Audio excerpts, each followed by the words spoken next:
Okay, so now that we've loosened up the 4 aspects of dorsiflexion with more table-based mobilizations, this is a great position where we can start working on some closed chain mobilizations.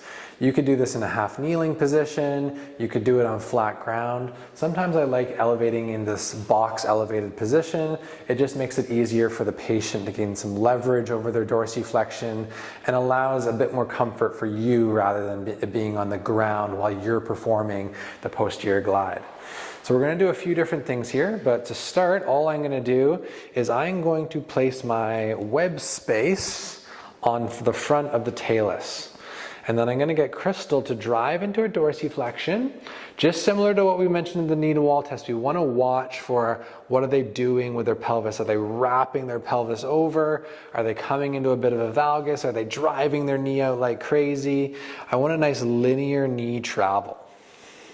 And then what I'm doing here is I'm now applying a posterior glide to the talus, driving the talus that way, so then when Crystal goes into dorsiflexion, her tibia has to come on top of my fulcrum here.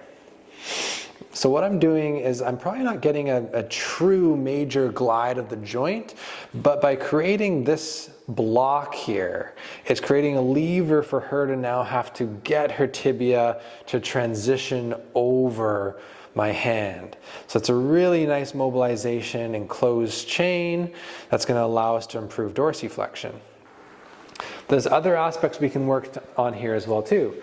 If we needed more subtalar pronation, we could also work on that subtalar eversion, bring your knee forward, and I could come in through here and I could guide that subtalar joint into a bit of eversion as Crystal comes forward. We know, looking back at the assessment videos, that subtalar restriction isn't her major piece of the assessment where it's going to be a limitation. We're going to be looking more at the ankle itself and the midfoot. And now go. Good. Can really line it up, create a lot of pressure. I also like the cue of push through my hand.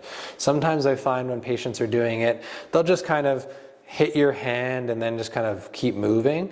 I want them to literally plow through my hand and feel like they're pushing into that fulcrum. And that's where you're really going to get a nice mobilization. And that cue can actually change the mobilization quite a lot.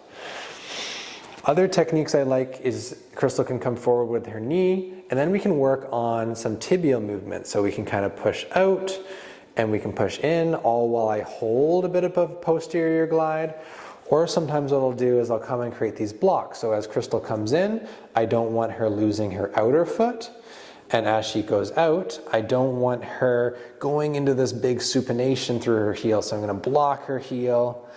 So we're getting all this motion just as the tibia is going to move in and out, come back in, over a stable foot.